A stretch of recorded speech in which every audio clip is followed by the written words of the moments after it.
Round 7 edition of the Football Town Show tonight, and we see the men's V-League action kick off proceedings with Hume and Fitzroy going head to head.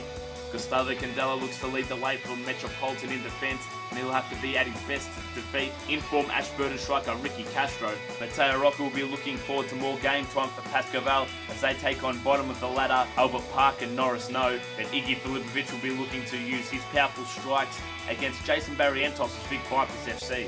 Then we cross over to Jimmy Soufs to take a look at all the women's action. Maddie Stockdale returns to action for the EFA Eagles in the bottom of the table clash with Heidelberg. Then Zoe Stamatopoulos will look to continue her good form for Fitzroy, going up against last season's runners-up Richmond FC. And then in the final game for the women's, Jamie Flores' Vic Vipers look to give Melbourne Uni their first defeat of the season. To get things started, let's take a look at all the round 6 action in the men's side of things. Mickleham defeated Albert Park for their first win of the season. Fitzroy and Ashburton played out a thrilling draw, while Pascoe Vale defeated Metropolitan in a tight game. Hume and the Vic Vipers will be played on a later date. The first clash of the night saw Fitzroy look to maintain their place in the top 2 as Hume FC looked to get closer to the top 4 as they were flailing just above Mickleham. And it was Fitzroy who got the early warning shots out towards Ryan Timmins' goal, but luckily Timmins was on hand to deny Jeremy Ortiz from close range. Nejdet Sahin got his deadly left foot strike just past the post, and a free kick from Ahmed Azam capped off a quiet first half between these two great sides. To kick off the second half, there was the first goal of the game, Jeremy Ortiz breaking the deadlock for Fitzroy, putting them 1-0 in front. Mark Burton and Ortiz linked up for one of the goals of the week. Burton a neat little finish past Ryan Timmins to make it 2-0, and Hume were all of a sudden on the back foot. Matej Vedrovsky got forward to link up with Reza Kulkuloglu, and his strike just beat the foot of the right-hand post. In the next run of play, Vadim Mazuski came off the bench. Although injured, he managed to get a venomous strike away, which was only denied by the left post. Chance after chance after chance fell Hume's way, but they couldn't capitalise. Matej Vedrovsky hitting the post yet again. Ange Fusco looked to score a ripper from a tight angle, but it was disallowed for a foul made earlier. But the fifth scorer youngster didn't get down on himself and was able to get the final goal of the game to cap off a famous 3-0 win, all without inspirational player Fernando De Moraes. I'm here with the smiling assassin from Fitzroy FC. Ange Fuscus, tense game out there today, and not to concede, the way you boys defended, you must be all thrilled. It was an unbelievable performance. Is that how you feel? Yeah, it was fantastic. We had 5 players out and just everyone really put in and worked really, really hard. It was great game. Going into the game was a very important game. It was like a 6-point game because you wanted to keep in touch with the top 2, and to achieve that, going forward, do you think this team can win the Premiership, Ange? Definitely, we've got the players, and even today we didn't have a full squad, and we put it to definitely were Hume were one of the best teams in the league. Full credit to them. They played out the entire game, and I really think that we can go all the way this season. The next game to follow was an absolute thriller as 2 emerging sides in the league, Metropolitan and Ashburton, went head to head. Ernie Simsek got the ball rolling for Metropolitan, setting up main striker Yuso Ulazila, and he continued his good form in front of goal. When gifted a free kick just outside the D, Ulazila deceived keeper Con Macris and chipped over the wall, Richie Ferguson unable to keep out the deflection. Leading 2-0, Metropolitan were allowed to play with a lot more freedom, and Ali Redzepovic and Ulazila were causing damage yet again. Ulazila had a hat-trick in a matter of minutes. Metro's hard-working captain Dino Redzepovic dispossessed Michele Jota, and a loose ball spilled to Tomo Grigic, who made it 4-0. Ulazila wasn't done on the score sheet in the first half as he pounded home a 6th foul penalty, and Metro was soon well in control. To kick off the second half, Stephen Gustus, the youngster for Ashburton, got the first for his side, and they felt like they were still in the contest somewhat. But Ernie Simsek soon brought them back down to earth with a thumping strike from distance after being gifted too much space. A brilliant throw from keeper Michael Charmy found Yuso Ulazila. His celebration was typical, as he certainly did single-handedly finish off Ashburton. Or so he thought, as Richie Ferguson and Ricky Castro linked up for Ashburton's second goal of the game. We all know that Metropolitan are susceptible to conceding late goals and switch off at the best of times. Ricky Castro exploited this fact with a delightful free kick past Michael Charmy. Dino Redzepovic was on hand to then score a real captain's goal to steady the ship, and he kissed the badge that meant to him so much as he sealed the win. Although it didn't stop a late flurry of Ashburton goals as Ricky Castro got his second of the game and was also given an opportunity to reduce the deficit further from the penalty spot, but Charmy stood tall. but not on the second occasion when taken from close range. Castro made no mistake to complete his hat-trick. It was a brave fight back by Ashburton, but it wasn't enough to overcome Metropolitan, who ran out 8-6 winners, Stephen Gustus with the consolation goal. I'm here with Michael Charmy from Metropolitan FC. Michael, great first half by the boys, and what happened in the second half? 6-1 up, and they almost got you at the end. It must be a bit disappointing. I think we have to learn how to play when we're winning to keep the pressure on and not get complacent and start to think we're better than everyone else. I think we need to stay on the same level, keep the pressure on from start all the way through to the finish. I think at the start, we let them into it, we backed off a bit, we wanted to get more goals. We should have still focused on our defence. It's been a problem, Metropolitan. Always they play games, in 10-minute bursts, then they switch off, then they switch back on. How do you rectify that problem, Michael? I think we have sorted it out. We've got Adam Husseini's going to take a player-manager role. I'm not sure if it's been announced. Obviously suspended this week, but as of next week, he'll be taking the player. Suspended for the next few weeks. Few weeks. Well, I guess he'll be managing then from the sidelines. But yeah, I think we're going to give Adam the reins, and he said he's going to be ruthless. I think that's what we need. I think the league's taken another big step, and I think the only way we're going to get better is to start being disciplined.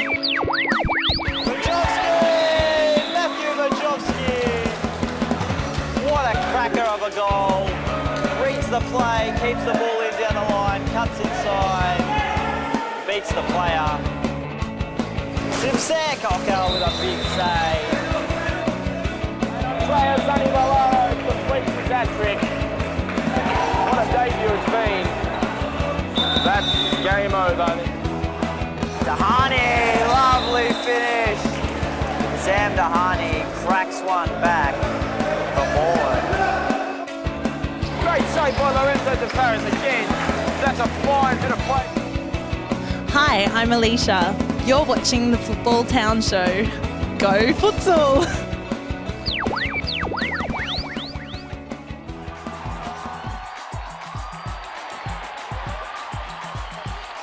The next game on the card was a real mismatch on paper, as last season's B-League champions Pascoe Vale went up against last season's State League champions in Albert Park. And it got off to the start that most spectators had predicted, Sofian Sufi walking right through the Albert Park defence to make it 1-0. Pascoe Vale continued to pile on the early pressure as Johnny Tabarkowicz set up Lucas Krul, who only had to tap into an open net, and it really was plain to see the difference between the B-League and the State League, as Pascoe Vale continued to just walk the ball into the back of the net unopposed. There was a glimmer of hope in the first half in the form of George Pascalidis, the big defender with a peach of a strike from distance, but their hopes of a comeback were soon quashed as Joel De Silva got his second of the half. It was no surprise in the second period of play, Pascoe Vale continued on their route of their lower-ranked opponents, Mateo Roca capping off more game time with the goal. Sufi continued to put his hand up for man of the match honours with his third of the game. And Andre Caro teed up Felipe Blay, whose strike was turned in by Johnny Tabarkowicz at the back post. A delightful chip by Sufi displayed just how talented this striker is, as his quest for the golden boot is well on track. There really was no stopping Pascoe Vale's number 22 as he toe-poked from distance. For his fourth of the game, Albert Park keeper Mohamed Kuzicu tried to spark things up forward himself as he left his goal open for Andre Caro to shoot into an empty net. And the best was certainly left till last as Johnny Tabarkowicz's rainbow flick capped off the 11-1 win. I'm here with one of the stars from Pascoe Vale FC, Joel De Silva. Easy out there today, seemed a bit easy game for you boys? Yeah, we went to a competition during the season, but we're coming back now, we start training again, and we don't expect to drop more points in the next games. What about yourself, Joel? Last season you were plagued with injuries. How's the body feeling this season? A lot better? No, yeah, I had a few bad injuries at the start of the season, and I stayed 2 or 3 games off. And I'm still I got another injury in Cairns, playing Cairns. So I still can play, so I'm very comfortable with my foot. But I think I'm going to recover quickly if I stay 1 or 2 games off. And I'll take it easy when I come on the game as well. The final game for round 7 in the men's V-League saw table-topping Vic Vipers go up against second-bottom Mickleham FC, who are looking to extend their lead above Albert Park at the foot of the table. But it didn't start out that way for all those in yellow, as Miguel Barrigos scored a delightful toe poker to make it 1-0. Lockie Campbell, often the go-to man for goals for Mickleham, came to his side's aid yet again to level the scores at 1-1, But there's no stopping Futsalroo Adam Cooper, who had a remarkable tournament with the Australian side off in Thailand. He recaptured his form into the V-League, making it 2-1. Second half saw Max Yabram tee up Cooper for his second goal of the game, and the Vipers are soon beginning to kick away from Mickleham. But youngster Luke Hollian teed up Lachlan Campbell for also his second of the game, and Mickleham were right back in it. Johnny Barrientos was out-muscled and out-powered by Campbell and Davor Kusturic, and they were able to roll the ball into an empty net. Johnny Barrientos a little bit worse for wear after that challenge. With the scores now locked at 3 apiece, the Vipers need to respond, and they got their answer through Shayan Alinejad, who came off the bench in a starring role. Miguel Barrigos, who was tackled from behind by Iggy Filipovic, didn't let that affect him as he got his cross to the feet of Jason Barrientos. Iggy Filipovic blasted just outside the top of the D to reduce the deficit to a mere goal, as a chance of a dramatic upset was on the cards. But to relieve the pressure, it was the Vipers' X-Factor Cooper who scored an awesome free kick past Steve Carsfan, and in the last play of the game, latched onto a lofted side ball to chip Carsfan for a 7-4 result. Wow, Mickleham, they really made you fight for that win. Is that how it felt out there? Yeah, it was a tough game, you know, like they pressed us, they put us under a bit of pressure and so forth, and it made for a tough game. Spears, 7 straight. Great start to the season for the Vic Vipers. Something to build on. Do you think this season, after Pascoe have done 3 in a row, could it be the season that Vic Vipers reclaim the Premiership? Well, with the start we've had, you know, anything can happen, but the challenge is, even when you're up the top, you know, you've got to keep coming in and challenging and winning the games, you know. So, you know, even when you're up the top, you know, there's still that pressure. So if we keep playing and getting the results, anything can happen. Well, there you have it, ladies and gentlemen. Round 7 of the Men's V-League done and dusted. We'll have a look at this week's results. Fitzroy were defensively sound as they overcame Hume 3-0. Metropolitan just got over a late comeback from Ashburton 8-6. Pascoe wiped the floor with Albert Park 11-1. And the Vipers held on against a late challenge from Mickleham. Taking a look at the ladder now, we have Fitzroy on top. Although they've played one more game than the Vipers on 16 points, the Vipers on 15. Pascoe also 15 and Metropolitan 12. So the top 4 all getting wins this round. Ashburton, Hume, Mickleham and Albert Park round out the bottom 4. Albert Park still languishing in bottom position without a point.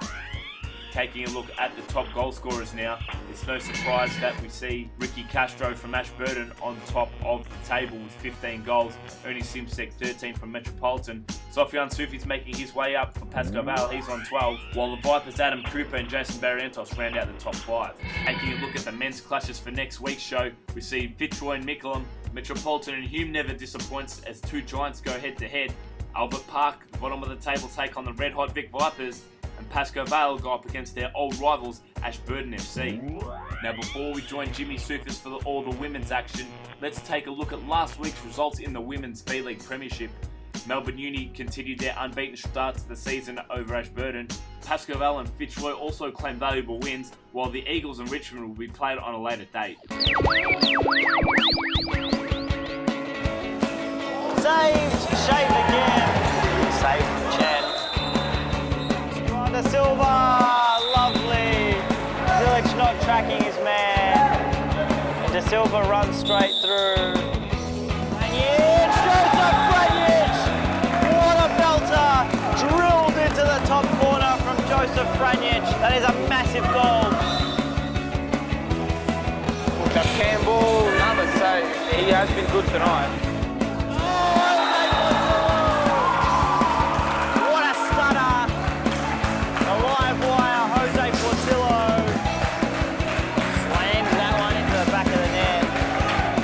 Hi, I'm Casey and you're watching the Football Town Show.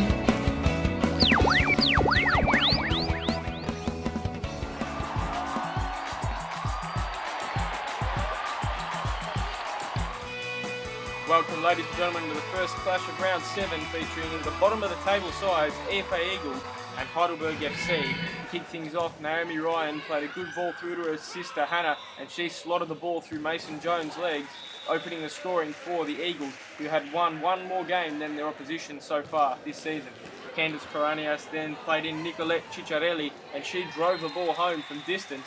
To be fair, keeper Maddie Nobbs probably should have done a little better. Late in the half with the scores locked at 1-1, Elise Kyrgios took on Hannah Ryan and had a shot that hit the post and then deflected in off Matty Nobbs. Heidelberg going into half-time leading 2-1. A bobbling shot from Maddie Stockdale fell to the back post for Emma Heckenberg, and he made no mistake putting the ball home for 2-2. It was Heckenberg and Stockdale linking up again, this time Stockdale the beneficiary, as she put the Eagles in front for the second time on the night. A poor mistake though from Heckenberg then allowed Ellie Toure a shot from distance, Maddie Nobbs positioning off once again, and Toure tied things up at 3-3. Finley Nobbs was then caught in possession, and Elise Kyrgios dribbled through before cutting the ball back for Taylor Metaxas, who rolled the ball past Nobbs again to give Heidelberg a slender lead. Stockdale had one last chance at the end of the half, but it would never be enough. I'm here with Ellie Toure from Heidelberg FC. Finally, it took 7 weeks and 7 games. How does it feel? The monkey's off your back. Yeah, it feels great. You know, we're a young team and we're coming up. We're up and coming. We're doing great. We're doing good, yeah. Your first season in the Women's V-League, what did you anticipate? Would it have taken you such a long time to get your first win? No, I didn't think that, but, you know, it has and it's paid off, you know, the work that, you know, we've been working really hard and, yeah, everything's good, so, yeah. Next up, we take a look at the 3rd and 4th place teams on the ladder. Richmond taking on Fitzroy. Fitzroy being in a good form of late. They were without a few stars today, but first game of Jess Tay cut into the near post after some good work from Stacey Papadopoulos, and she opened the scoring. Richmond's side had improved immensely though, and Rachel Alonso's ball to the back post saw MJ Rajic tap the ball home to level things up once again. Rajic and Stefanidis linking up there, and Alki Stefanidis, the beneficiary, putting Richmond ahead for the first time on the night. Jess Tay then caught in possession, and Aziza Renly drilled the ball past Lisa Woods, stand-in goalkeeper. And it just wasn't happening for Fitzroy tonight when Renly dribbled through and found the unmarked Stenschult, who pretty much passed the ball past Woods, and Richmond led 4-1 late in the half. Penny Barkopoulos did really well and linked up with Stenschult, but she hit the upright. Richmond going into the break 4-1 up. And it didn't get much better after the break when Stefanidis got her second easy goal, completely unmarked inside the opposition half. Juliet Brown then played in Stephanie Otto, who found an unmarked Zoe Stamatopoulos as she pulled one back for her side. Richmond though were too strong on the night, and Rachel Alonso linked up with Rajic again as she tapped home for her first of the night. Richmond running away with this one, now leading 7-2. Fitzroy though did have their chances. Juliet Brown's squaring effort was saved well by Clapham, but Richmond were too strong. Rajic dribbling through the Fitzroy defence with pace and power before Melinda Aloisio squared it back to her, and she had her effort saved. Rachel Alonso then drilled one past Lisa Woods to put a bit of polish on a good win by Richmond. I'm here with one of the stars from FC Richmond, Melinda Alonso. Melinda, it was built up as a 6-point game today, because you know if you'd lost, maybe you would have been out of the Premiership race. So now, important 3 points. You're in touch with Melbourne Uni. Do you think you can win it this season? Oh, look, Melbourne Uni are a big threat. They're a tough team to beat. They've been playing together for a while, so we're just taking it one game at a time, Theo. Now, Aki Stefanidis had a wonderful season in goals, the versatile one, and tonight she came out this season playing, kicked a couple of goals. She got a lot of strings to her bow. You must be pleased with her performance throughout the season. She's been the regular one here. Yeah, she's the consistent one, scored a few crackers tonight. Yeah, she's always been committed to the team, so we're very happy to have her with us. And the keeper that's come on board this season, Sarah Clapton, is that right? Clapham, yep. Do you think that was that could be the difference from you winning the Premiership last season to this season? Absolutely, it's good to have someone in goals week in, week out, and even Jeff, coach on the bench, telling us what to do. It's always handy. The final clash of the night saw an FOS Cup final replay between the Vic Vipers and runaway ladder leaders Melbourne Uni. To kick things off, Marcelo Marquez left Jamie Flores for dead before hitting the upright very early on. The Vipers clearly intent on defending inside their own half. Nikki Cook then had an effort saved by Candace Salama before a counter-attack from Bianca Lavonia. She beat Nikki Cook and passed the ball in the bottom corner. Frances Land admittedly probably could have done better, but the Vipers went into half-time 1-0 ahead. Letizia Samet then broke the deadlock for her side, bursting through the Vipers' defence and levelling things up at 1-1. Michelle Duffy then lost the ball to Samet again, and first gamer Jess Yu had her first effort saved before poking it home on the second attempt. Melbourne Uni leading 2-1. Priscilla Ribas then played in the quiet Marcela Marquez, but she always has an eye for goal and thinked the ball over Candice Salama. 3-1 now for Melbourne Uni. And Marquez again beat Flores all too easily as she played the ball into Priscilla Ribas. Some poor keeping from Candice Salama, but it mattered little to Melbourne Uni as they continued to run away with this one. A long throw from Frances Land and some good control by Marquez saw her find the empty net. Salama's positioning way off on this occasion. Jamie Flores then turning the ball over again, and Marcela Marquez played in Cook, who rounded out a 6-1 victory. Hard fought to say the least. I'm here with one of the unsung heroes at Melbourne Uni, Priscilla Ribs. Priscilla, 7 in a row for this great club. How does it feel being on this great winning run? Oh, it feels really good, actually, yeah. The girls are playing really well. We just had a new player coming in today, so... Yeah, first half, Vic Vipers 1-0 at half-time. What did the coach say to you to come out in second half and do what you've done, 6-1? It was just unbelievable second half by Melbourne Uni. Well, I can't even remember what he said at the moment. The Vic Vipers were playing really, really well. I don't know, I think we just lift our game a little bit and that was it.